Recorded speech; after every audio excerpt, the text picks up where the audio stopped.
J'avais oublié ça.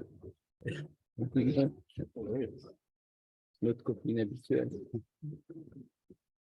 Donc, nous en sommes à la page Chav Gimel, et j'imagine, c'est-à-dire 45, et j'imagine que nous nous sommes arrêtés au point, enfin, logiquement. C'est là qu'est mon écran, donc j'imagine que c'est ça. Donc, qu'a-t-on dit? On est resté sur un point, et on est resté sur le fait que chez un Beinoni, c'était rassurant, hein, bien sûr, chez un Beinoni, il suffit d'avoir Ava Mesuteret. C'est-à-dire qu'on n'est pas obligé, bien sûr, l'idéal, c'est comme on avait longuement expliqué, de déclencher en soi Ava Kerash Pe'esh, l'amour comme un feu ardent qui va dévorer toutes les choses négatives, etc., etc. Mais si pour un Benoni, c'est une œuvre très difficile, et il peut s'appuyer sur autre chose, sur Ava Mesuteret, l'amour caché que chaque juif a dans le cœur, qui est transmis depuis Noavot. Et donc, grâce à cet amour caché, le Benoni peut s'appuyer dessus pour accomplir le service de Dieu et progresser, etc., etc., et s'attacher avec Dieu.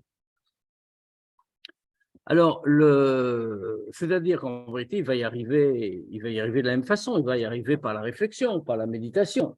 Mais quand il va arriver par la méditation, alors ça c'est plus facile.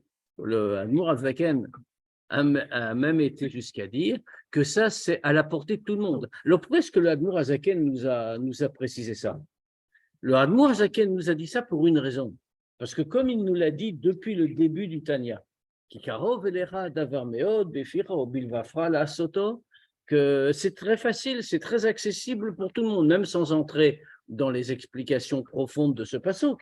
Mais dans le pshat, c'est très facile pour tout le monde. Or, comme on a dit tout de suite, on a dit, mais la Gemara demande, c'est pas facile. Comment peut-on dire que tout ça c'est accessible à tous, avoir la crainte de Dieu, l'amour de Dieu, comme a dit le Tanya. Déjà, avoir la crainte de Dieu, c'est la Gemara s'étonne. Comme Moshe Rabbeinu demande, qu'est-ce que Dieu vous demande, Kim, les Yiraet Hashem, juste de le craindre. Tout de suite, la Gemara elle pose la question, est-ce que la crainte, c'est une petite chose que Moshe Rabbeinu puisse parler comme ça? On vous demande que ça, comme si c'était rien du tout. Et alors, comme ça, le Admor Azaken répond. Elle dit non, bien sûr, c'est pas une petite chose, c'est pas comme ça qu'il faut le comprendre. Et c'est en plus fort effet, des gens parlent comme ça pour Yira, pour la crainte de Dieu. Alors, combien plus encore pour Ava, qui est encore plus difficile à avoir? Alors, on a dit oui, mais pour les tzadikim, c'est une chose accessible. Ce haut niveau. Maintenant, pour un Beinoni, c'est une chose qui est moins accessible, mais il y a un degré qui est accessible. Celui il y a une condition préalable, c'est d'avoir un cerveau dans le crâne. Dans ce cas-là, ça veut dire qu'on peut avoir date, on peut avoir une bonne note, on peut réfléchir, on peut méditer à la grandeur de Dieu. Automatiquement, ça va faire en s'appuyant sur Ava Mesuteret. Ça va être, on va pouvoir avoir cette volonté de s'unir complètement avec Dieu. Et on va reprendre 2 lignes pour le point, parce que c'est un peu son mot de conclusion. Vézé kola Adam.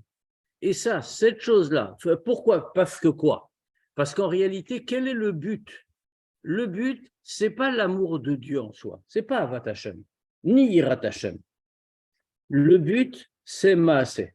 Le but de tout, c'est Maaseh. Comme on le voit même dans le Pasuk, je ne sais pas si on l'avait dit ou si on va le dire, on avait dit Karov elecha davar meod beficha ubilvafra la soto.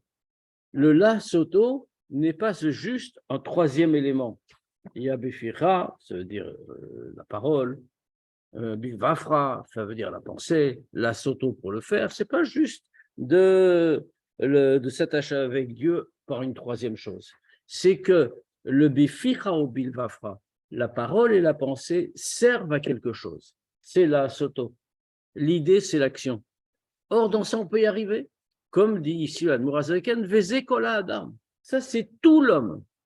Tout l'homme a été créé pour ça. L'homme, Dieu a fait la création de l'univers. Et il a créé l'homme dans cet univers, juste pour accomplir ça. Qui ayom la sotamktiv. Parce que comme c'est marqué, c'est aujourd'hui pour faire. Qu'est-ce que c'est Hayom? Pourquoi aujourd'hui? Aujourd'hui pour faire. Hayom fait le monde tel qu'il est aujourd'hui. Olamama Sedavka. C'est le monde de l'action. Ou le Machacholo. Et le lendemain, qu'est-ce que fait le lendemain? La suite du Passouk, c'est ou les Machar, les Kabel Sraram. Et le lendemain, pour avoir la récompense, comme c'est expliqué ailleurs, c'est quoi le lendemain? Dans l'Amaba. Oh, l'Amaba, il y a la récompense. Mais aujourd'hui, tout le Icar de ce monde, tout le principal, c'est la sotos et la sotam, c'est-à-dire accomplir les choses dans le monde de l'action. Ça veut dire quoi? Le but, c'est l'action. Or, un Benoni, qu'est-ce qu'il fait? L'action, il le fait. Son problème, fait comme on a dit, il ne peut pas tout maîtriser l'objet de lutter. Mais dans l'action, dans le maasé, il le fait. Et donc, dans ce cas-là, il peut très bien y parvenir par le moyen qu'on a dit. Maintenant, on va reprendre là. Donc, on s'était arrêté là. On va essayer de terminer le chapitre ce soir.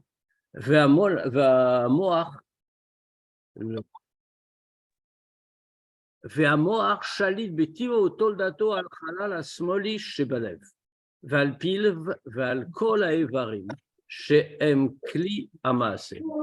Et pourquoi il peut y arriver? Et pourquoi il peut y arriver? Pourquoi est-ce que c'est accessible à tous? Parce que finalement, on ne lui demande pas de créer quelque chose de nouveau. On ne lui demande pas quelque chose d'extraordinaire. Le cerveau domine par nature, de fait inné, il domine le côté gauche du cœur. Et il domine, c'est lui qui dirige. Et il dirige la bouche, et il dirige tous les membres qui sont les instruments de l'action. Ça veut dire donc que pour un Benoni, c'est une chose accessible, puisque le cerveau par nature commande à tout. Il suffit qu'il prenne tout le but de Saïd Bonounout, tout le but de la méditation du Benoni, comme on avait dit, c'est juste d'arriver à la conviction profonde, bien ancrée, qu'il va obéir au commandement de Dieu, qu'il va s'attacher à lui et qu'il va constamment rechercher. Quand il a fait cette décision, cette résolution ferme en lui, alors dans ce cas-là, il va arriver à Maasé, mais ça c'est tout le but, on a dit Zekola Adam. Alors, il faut dire que c'est possible pour tout le monde. Imlo Misheu Racha, Behemet. Sauf dans un cas, celui qui a un rachat Behemet. Alors, qu'est-ce que c'est un rachat Behemet? Au moins, il a dû émettre.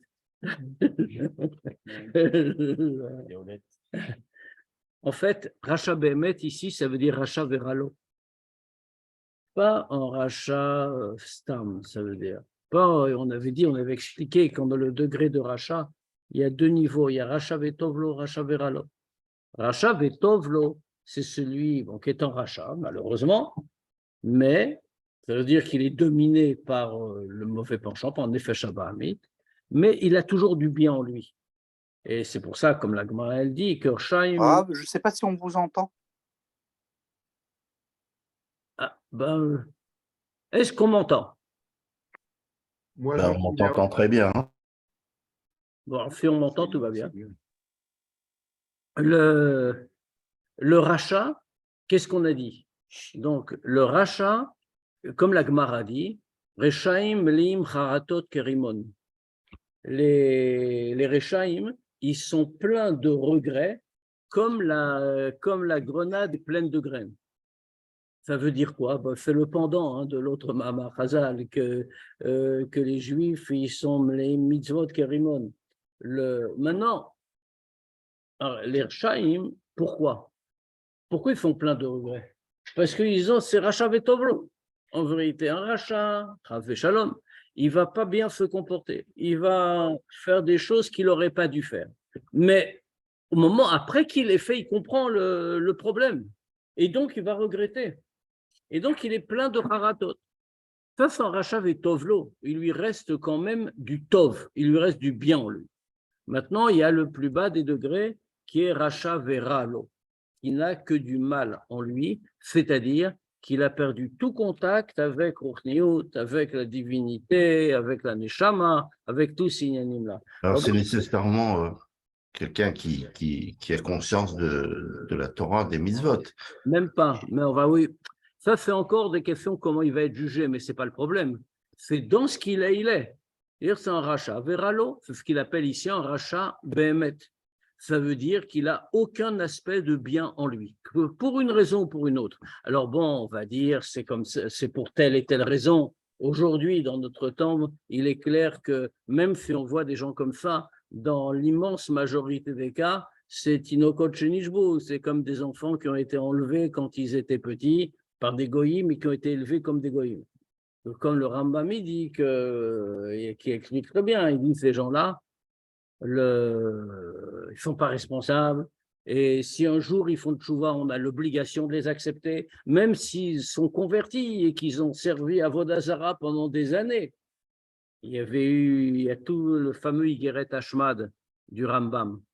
Le Rambam, il répond à ça, puisque là-bas, c'est une époque un peu dure dans les pays où il se trouvait, les pays arabes, où il y avait on dirait aujourd'hui, des intégristes qui prenaient les Juifs et les obligeaient à se convertir. On avait qui se sont convertis, beaucoup, parce que mais dès que la situation s'est améliorée, ils sont venus au judaïsme. Il y a là-bas un Rav qui s'est levé et qui a dit il ne faut pas les accepter. Ils ont abandonné le judaïsme, etc., etc. Et le Rambam, il est sorti avec toute une lettre qui s'appelle Igeret Hashmad, et pour expliquer que ce n'est pas vrai. Au contraire, quelqu'un qui est dans ces conditions-là, qui s'est converti et qui veut revenir, il n'a même pas à faire une conversion à l'envers. Il a toujours été juif, ce n'est pas ce qu'il a voulu, et on doit l'accepter tout de suite. Ah oui, fait comme ça maintenant, bon. On a des restes de ce genre de personnes. Nous, on appelle ça les maranes, par exemple, en Espagne. Par exemple, oui. Oui, mais dans les pays arabes. Mais dans les pays arabes, il y en avait tout le temps. Tu regardes l'histoire, tous les 20-30 ans, tu as un nouveau qui est là, il est exactement comme en Espagne, pareil. Pareil. Alors, ça existait partout. Même en France, ça existait. Il y a toute une histoire avec Rachid, un jour comme ça, à Troyes, il y a quelqu'un qui est entré dans la choule et qui lui aussi était devenu chrétien, parce qu'il avait été forcé, etc., etc. Et puis, il y avait quelqu'un dans la choule, un froum, comme on dirait aujourd'hui, qui a dit on ne doit pas le prendre, on ne doit pas l'accepter. C'est pas un juif. Comment il fait convertir? Après, on fait comme s'il était juif, comme si c'était rien passé. Et Rachid, qui était le Rav de la chose, le Rav reconnu, je veux dire, c'est Rachid, il était connu, Rachid. Et il a dit pas du tout.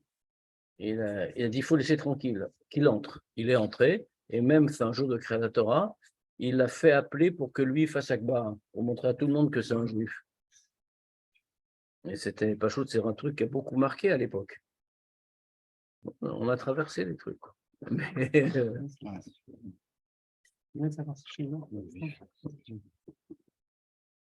ah, ouais, toi, tu parles comme ça parce que tu es Lubavitch. Hein.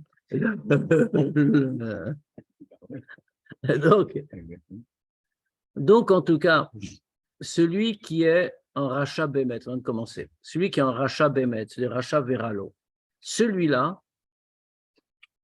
il a du mal. Kmama Razal. À propos, comment on a dit le cerveau commande au cœur. Et donc, le Beinoni peut tout faire. Et n'importe qui peut tout faire. Ça va très loin. Sauf le rachat veralo, le rachat au plus bas des degrés, qui n'a plus de bien en lui. Kmama Razal, comme les Chachamim dit. Sharshaim hem birshut libam. Ve'ein libam birshutam klal. Que les Chachamim viennent nous enseigner que les Rechaim, c'est exactement le contraire. Les Rechaim, hem birshut libam, c'est eux qui sont dans la domination de leur cœur. Et ce n'est pas leur cœur qui leur est soumis. Pour un juif normal, quelqu'un qui n'est pas un rachat, on a dit Mohar Shalit à la lèvre. Alors, en vérité, on a une grande question ici dans le Tanya. La question, elle est comme ça. On a posé comme principe, alors le principe, il est dit ailleurs, hein, il dit partout, mort chalit à la lèvre. Le cerveau commande au cœur. Comment on présente ça? C'est-à-dire que c'est un principe de nature, ça ne dépend pas de l'homme. L'homme est fait comme ça, et on le voit, même c'est expliqué, que pourquoi la structure corporelle de l'homme est faite que le cerveau soit tout en haut. Parce que le cerveau, c'est ce qui commande, c'est l'organe le plus fort, l'organe prédominant chez l'homme. Donc, ça veut dire que c'est une affaire de nature. Ici, la Noazaken vient de nous rentrer une nouvelle idée. C'est vrai pour tout le monde, mais le Racha Veralo, non. Lui, non, la Gemara nous dit, Hem Birshut Libam, ils sont dominés par leur cœur. Mais comment c'est possible? Normalement, on aurait dû dire, puisque c'est la nature, c'est la nature. Je veux dire, un rachat, il ne marche pas à quatre pattes, même si c'est un rachat qui se comporte comme un animal. Il marche toujours sur ses deux jambes, parce que c'est naturel. De la même manière, le fait que le cerveau commande au cœur, c'est aussi une caractéristique naturelle, et donc, ça aurait dû être aussi chez lui. Pourquoi est-ce que ce n'est pas comme ça? Alors ici, le Noazaken nous donne quelque chose qui n'est pas drôle. Il nous dit « Ze onesh ». Ça, c'est une punition. C'est une punition de Dieu. Pourquoi? Parce qu'effectivement, ce n'est pas normal. Normalement, n'importe qui peut commander à son cœur. Le cerveau est là pour ça. Mais ça, c'est une punition que Dieu a donnée à cause de la grandeur des fautes que le rachat a commis. Donc, Dieu ne lui donne pas, si on peut dire, la chance de pouvoir facilement faire tchouva. Et donc, il va toujours être dominé par son cœur. Ça veut dire quoi? Dominé par son cœur, c'est-à-dire qu'il va suivre toutes les pulsions que le cœur lui donne. Il a envie de telle chose, il va le faire. Un Benoni, il va contrôler. Un rachat vetovlo, avec des efforts, il va réussir à contrôler. La nature s'applique. Un rachat veralo, comme il a fait beaucoup de fautes, et des fautes très graves. Donc, dans ce cas-là, par définition, il n'a plus aucun rapport avec tout ce qui est spirituel. Alors, dans ce cas-là, Dieu lui donne une punition supplémentaire qui ne peut pas se redresser comme ça. Vélo d'Ibra Torah. Mais pourtant, la Torah nous dit que Moar Shalit à la lèvre. On continue avec la question. D'accord, maintenant on a compris, c'est une punition de Dieu.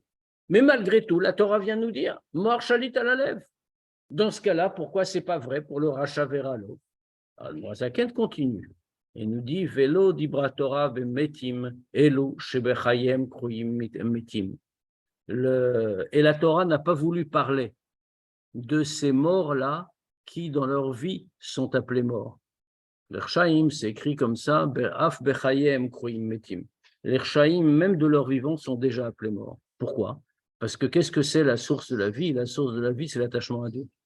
Puisque les Rechaïm, vrais Rechaïm, comme on a dit, Rechaïm Behemet, c'est des gens qui ont coupé tout lien avec Dieu. Dans ce cas-là, ils n'ont plus de rapport avec la source de la vie.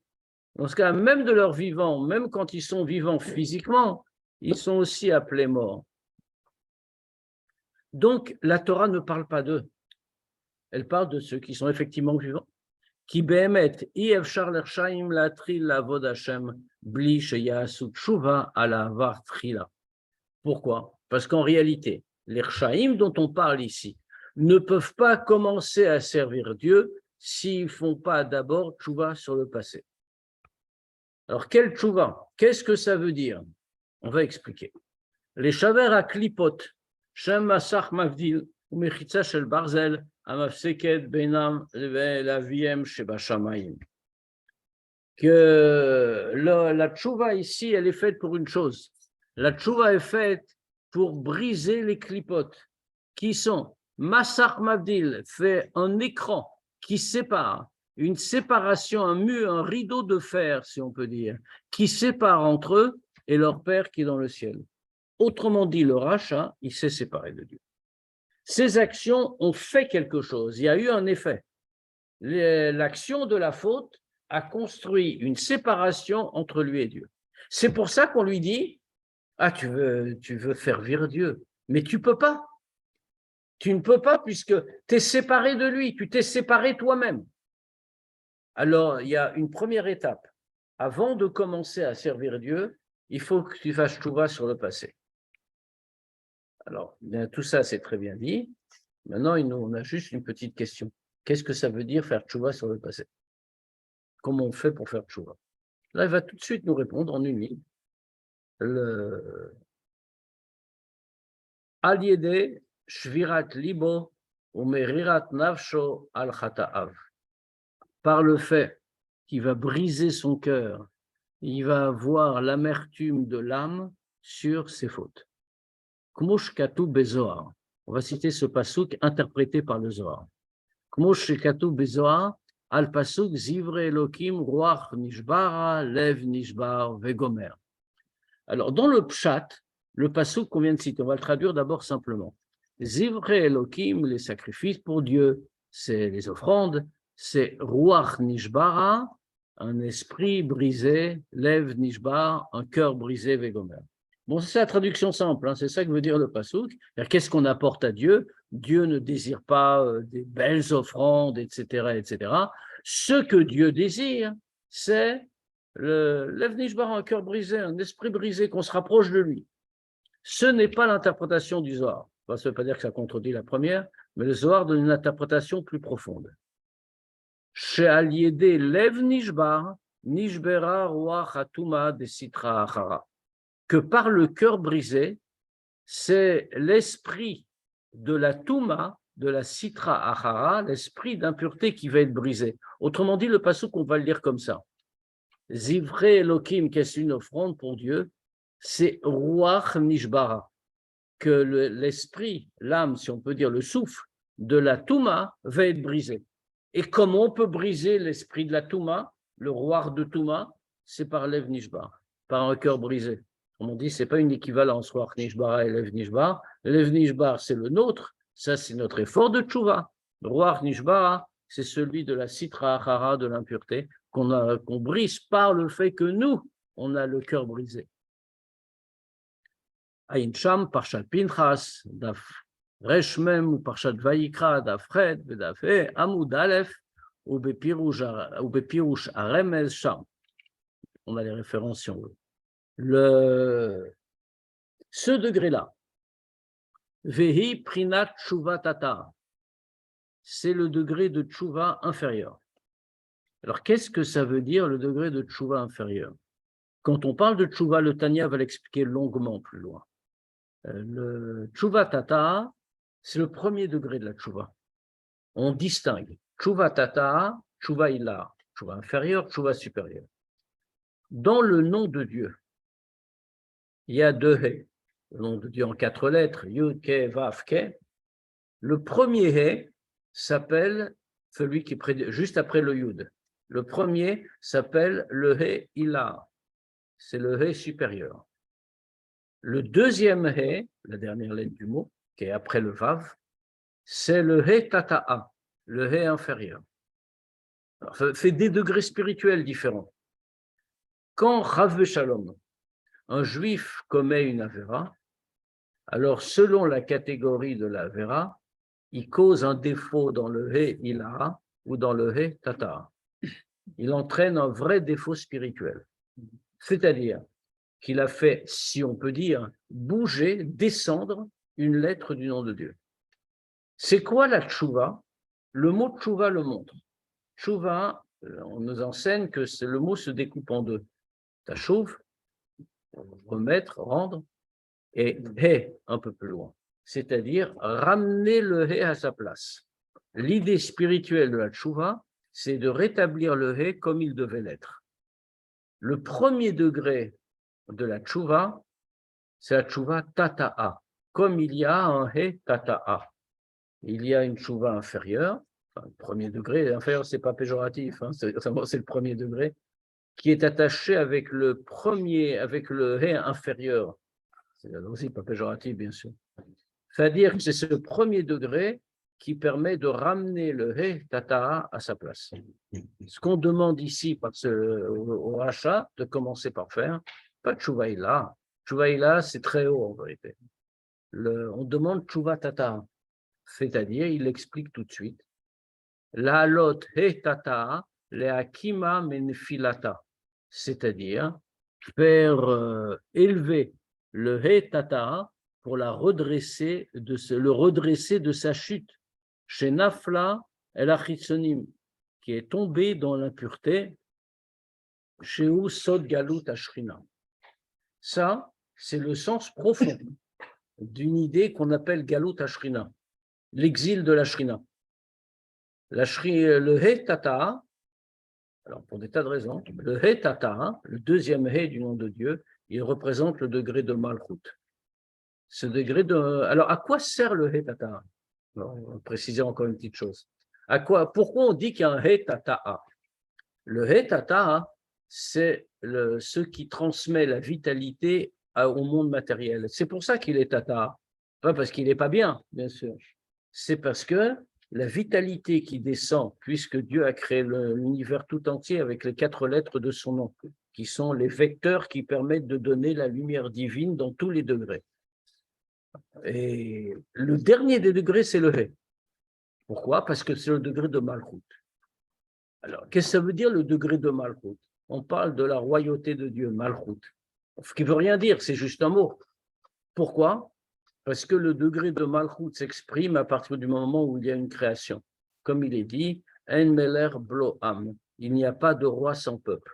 Autrement dit, il faut qu'il y ait une distance avec la création et Dieu va dominer sa création. Ça, c'est la souveraineté, si on peut dire, la royauté de Dieu, degré de Malchut. Ce dernier, on a donc donné à cette sphira, les Chachamim ont donc donné à cette sphira l'appellation de Malchut pour dire que ça, c'est le degré par lequel transite toute la vitalité divine qui va irriguer tous les mondes. Maintenant, ce He, Tata, est en contact donc avec la création, avec le monde matériel.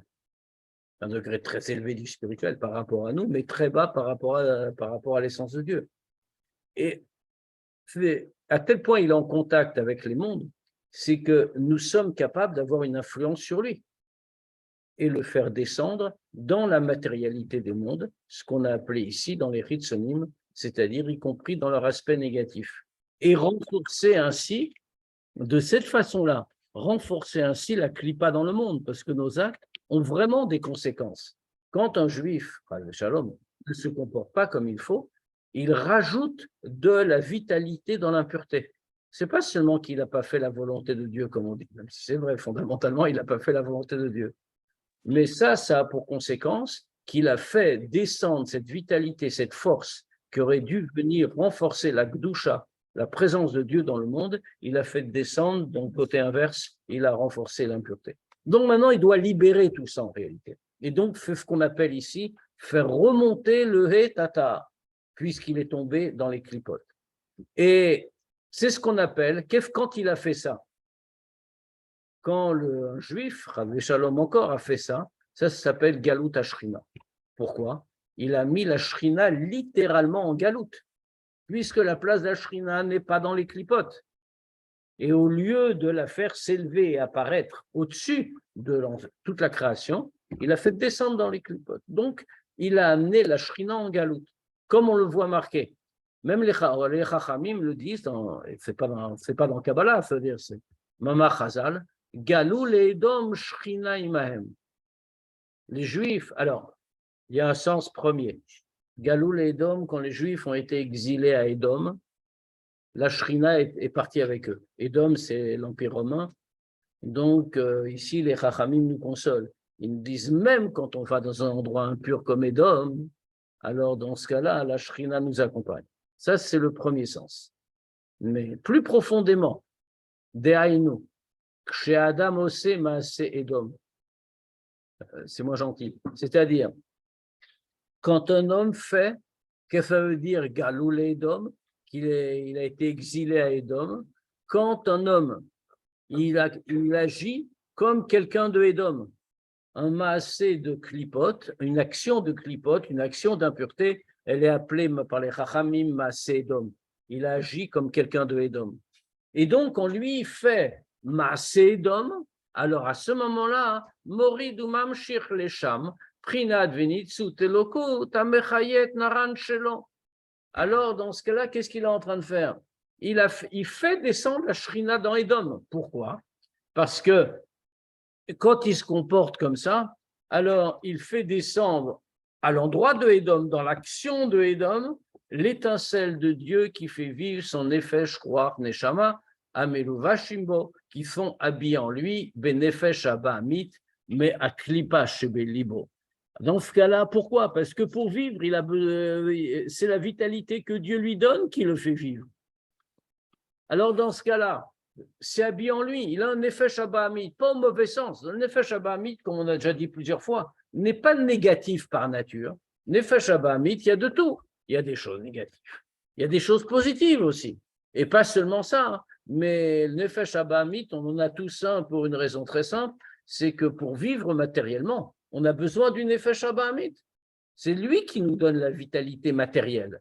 Dans ce cas-là, ça veut dire qu'en nous, on a une vitalité, on a une étincelle de Dieu qui fait vivre tout ça et qui est habillée dans le nefesh abamit, qui vient ma klipa shebelibo shebechalal asmoli, qui est qui est attachée, qui vient de la klipa dans son cœur, qui se trouve du côté gauche, amolechetbo, qui le domine, beodo racha, tant qu'il est en racha, c'est ça qu'il domine. Ou moshelet birktana shelo venaran kvushim bagola etzla. Et tant qu'il est en rachat, c'est ça qui le domine. Sa petite cité, comme on a expliqué avant, que tout homme est comparable à une petite cité pour le contrôle de laquelle deux rois s'opposent. D'un côté, le Nefesh Elokit, de l'autre, le Nefesh Abamit. Et chacun veut la domination totale. Lui, maintenant, c'est un rachat.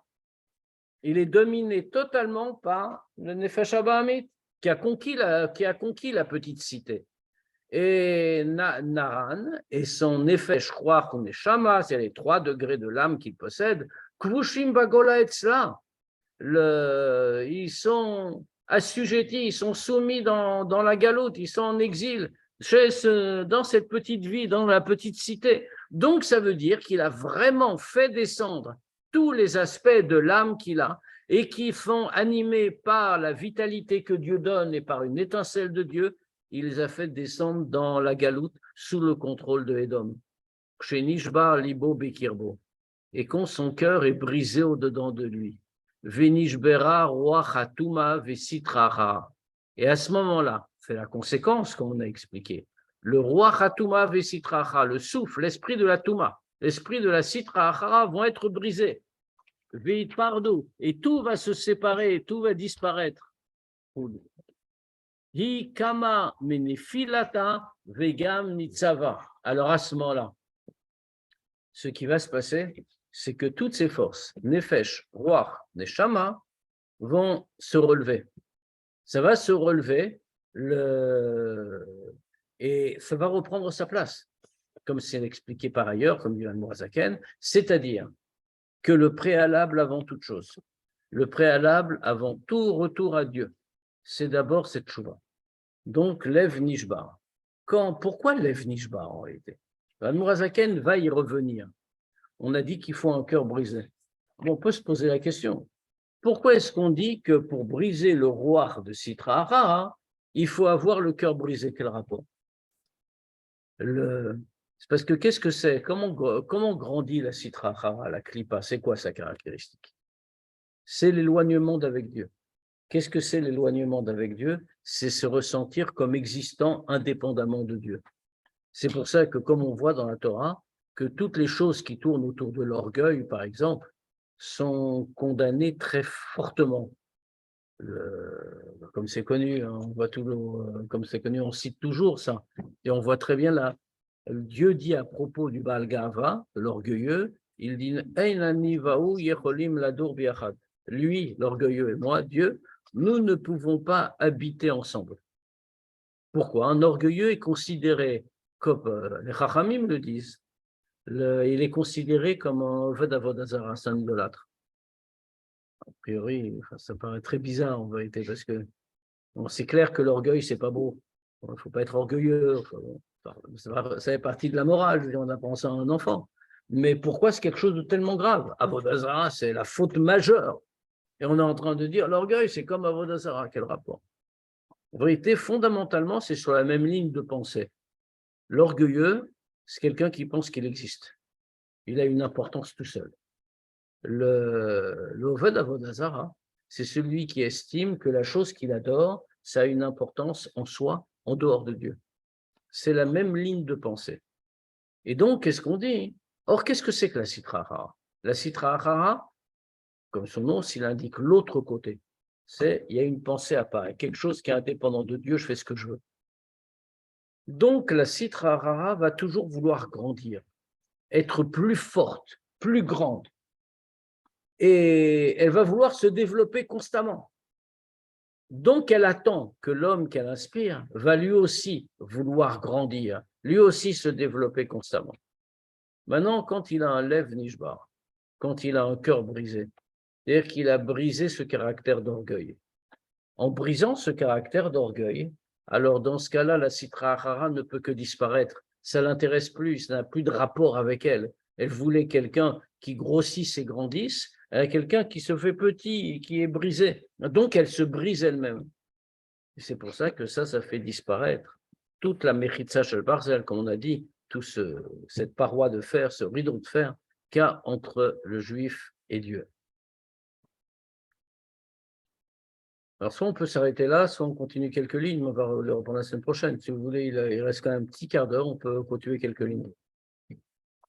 Donc, l'idée centrale, pardon, il faut faire un résumé quand même, sur tout ce chapitre, parce qu'on a vu des choses importantes.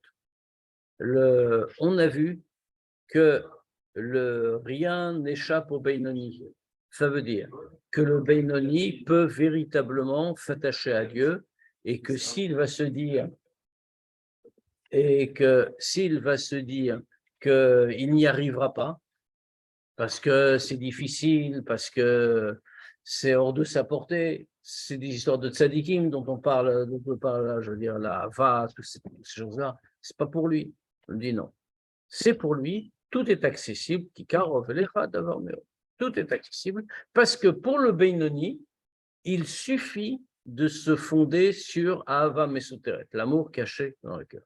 Bien sûr, il faut réfléchir, il faut faire des efforts, il faut réfléchir à la grandeur de Dieu. Maintenant, tant que, puisqu'il s'est fondé là-dessus, sur Ahava Mesuteret, pour parvenir à s'unir avec Dieu, et que ça l'a aidé dans le degré de massé, dans l'action, l'acte concret, alors à ce moment-là, on est salué, considéré comme une vraie avoda. Et donc, même s'il n'est pas du tout au même degré que celui qui a tout fait tout seul, etc., malgré tout, ça lui est compté, il peut y arriver. Alors maintenant, on a dit, donc c'est vrai pour tout le monde, un Beinoni. Maintenant, et ça c'est accessible à tous parce qu'on ne demande pas un très grand niveau. Qu'est-ce qu'on demande en vérité? On demande que toute sa réflexion, elle doit être à la recherche de l'action finale. C'est-à-dire qu'il va avoir une conviction, une force de décision, que dans cette force de décision, il va vouloir servir Dieu, il va décider que plus rien ne le fera jamais bouger. Ça suffit. Maintenant, on a dit, on a qu'un pour qui ça ne marche pas, c'est le rachat. Le vrai rachat, le rachat Behemet, comme a dit Al-Mourazaken, le rachat Veralo. Pourquoi? Parce que lui, il ne peut pas. Il ne peut pas. Ce n'est pas parce qu'il n'en est pas capable. En réalité, normalement, Mohar Shalit à la lèvre toujours. Le cerveau commande au cœur, c'est par nature. Donc, il devrait pouvoir. Seulement, lui, il a une punition.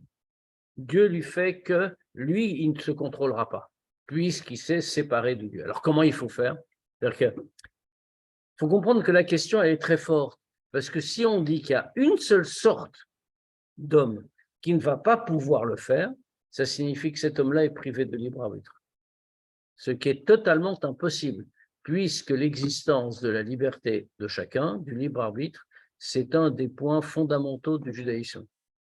Oh, il n'y a pas de destin, il n'y a pas de truc, il y a Ashgacha Pratit, bien sûr, mais ce qu'on va faire de sa vie, ça c'est soi. Donc, mais si on dit lui ne peut pas faire tchouva, c'est-à-dire qu'il n'est pas libre. Ce qui entraîne quand même quelques conséquences un peu embêtantes. Ça veut dire que quand, après 120 ans, il va monter dans l'autre monde et que le Beddin va le juger en disant pourquoi tu n'as pas fait ça et ça et ça, il répondra je ne pouvais pas. C'est marqué dans le Tania.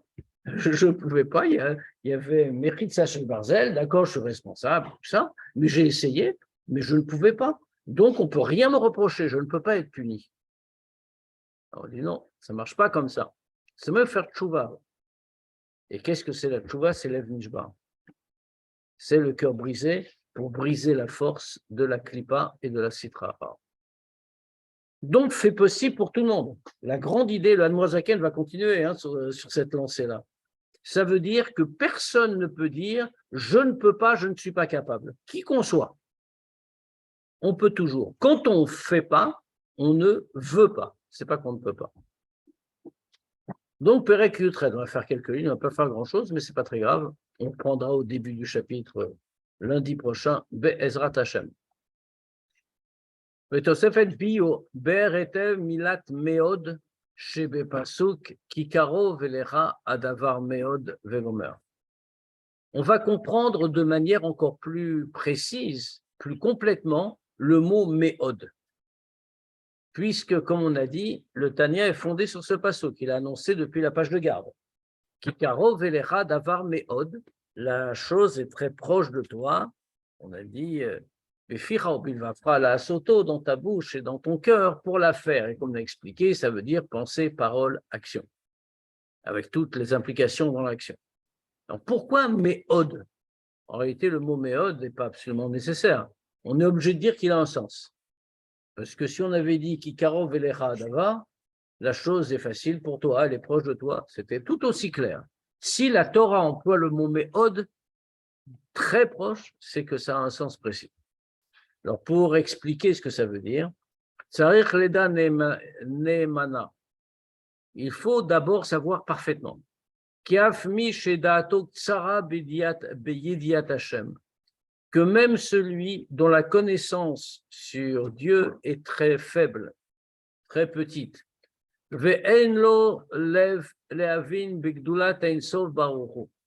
et il n'a pas le cœur suffisant pour comprendre la grandeur du Ein Sof Baruch Hu, Leolid Mimena Dechilu Verechimu. Puisque malgré tout ce qu'on a dit, ça demandait quand même quelques moyens. On a dit on va tout faire naître par la méditation. Dechilu Verechimu, ça veut dire la crainte et l'amour de Dieu. Donc faire naître la crainte et l'amour de Dieu. On a dit bien sûr, ce n'est pas la réflexion, par la méditation sur la grandeur du Ein Sof. C'est vite écrit, on va dire. Maintenant, il faut être capable d'avoir d'abord des connaissances qui permettent de réfléchir, de quoi réfléchir.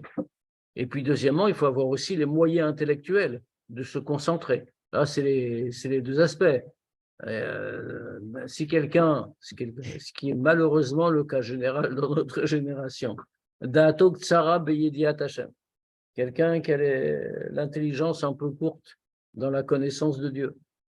Et il n'a pas de cœur pour comprendre. Ça veut dire qui est capable aujourd'hui de s'asseoir et de méditer, de réfléchir pendant 1 heure, 2 heures ou 3 heures. On va plutôt dire pendant 5 minutes, 10 minutes, un quart d'heure. Donc, dans ce cas-là, il ne pourra pas, malgré tout ce qu'on a dit, faire même le minimum qu'on a demandé jusqu'à présent, il ne pourra pas. Alors, dans ce cas-là, il n'a pas le cœur pour comprendre la grandeur de Dieu, pour faire naître à partir de là l'amour et la crainte de Dieu. Même si c'est seulement dans son cerveau et sa compréhension, puisque c'est ça qu'on avait répondu précédemment. Hein. On avait dit, on n'a pas besoin de tellement, il suffit de le comprendre, comme ça on prendra la résolution, etc., etc. Afal Piken, malgré tout, Karov Elav Adavar Meod, mais malgré tout, il a une chose qui est toujours très facile à faire et qui est très proche de lui. Lishmor Vela Sot Kol Mitzvot Torah Vetalmud Torah Keneged Kulam Befiv Ubilvavo Mamash Meumka Deliba Bemet La Mito. Malgré tout.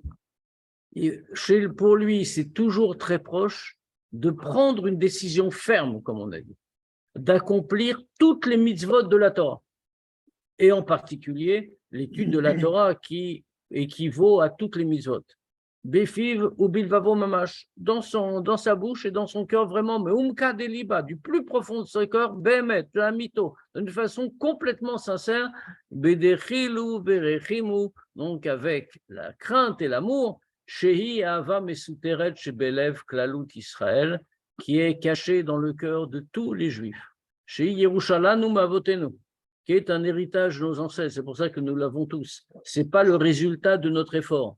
Pas parce que nous l'avons voulu. C'est un héritage qui nous vient depuis Abraham, Yitzhak et Yaakov. Rak Shetzaech Lagdim ou lever Trila Be'er Etev Shoresh Avazu Ve'inyana Ve'eri Yerushalanu Ve'er Nichlalva Gam Dechilu. Juste quand on a fait cette introduction, qui était l'introduction à la suite, en réalité, on s'arrêtera au point, c'est seulement qu'il faut d'abord commencer pour savoir où on va, comment on va parvenir à ça. Il faut d'abord expliquer clairement la source de cet amour-là, la source de cette ahava. Et qu'est-ce qu'elle veut dire? Qu'est-ce qu'il veut dire? Qu'est-ce que cette ahava veut dire? Et comment fait un héritage? Ok, on est en train de dire une chose absurde. Comment un sentiment peut être un héritage? Il n'y a pas d'héritage en sentiment. À la limite des traits physiques, on peut en hériter de nos ancêtres. À la limite, encore beaucoup moins, les capacités intellectuelles, on peut les hériter de nos ancêtres. Mais un sentiment, une émotion, comment on peut dire, ah, mon grand-père, il aimait un tel, donc moi aussi, par héritage, j'aime un tel? Non. Moi, peut-être que je ne vais pas l'aimer, au contraire. C'est une émotion, ça change. Alors, comment on est en train de dire que c'est un héritage? Votez-nous. En plus, quand on nous parle de l'héritage, réellement, on nous dit de quoi a-t-on hérité? On a hérité de Avat Hashem, de l'amour de Dieu. Pourquoi? Parce qu'il est écrit à propos de Abraham, Dieu dit de lui, Abraham Oavi. Abraham, c'est celui qui m'aime. Et c'est donc qui transmet. Alors, on a toujours la question sur la transmission de l'amour. Mais bon, laissons ça de côté. Mais il est Oavi, il est celui qui m'aime. C'est-à-dire que Abraham nous transmet Ava. Mais ici, on a dit qu'il faut Ava Veillira. Comme on avait dit avant, que Ava Veillira, l'amour et la crainte, ce sont comme les deux ailes de l'oiseau. Pour que la mitzvah puisse s'élever, il faut avoir l'un et l'autre. Or, ici, on ne nous parle que d'une transmission de Ava Mesuteret. On ne nous parle pas de Yira Mesuteret. Donc, on est obligé de dire que la crainte est incluse dans l'amour. Or, la crainte est un sentiment littéralement opposé à l'amour. Donc, c'est aussi une question à laquelle il faut répondre. Et on va Bezrat Hashem y répondre la semaine prochaine. C'est Dieu qui a donné l'amour à Abraham. Alors, il n'a pas donné. Abraham l'a conquis. On peut poser des questions, bien sûr. Abraham, il a eu un grand Mesrot Nefesh. Je veux dire, c'est toute l'histoire d'Abraham. Exactement. Bien, il ne me reste plus qu'à vous donner rendez-vous s'il n'y a pas de questions, qu'à donner rendez-vous jeudi soir, Bezrat Hashem. Shavuot Tov. Shavuot Tov.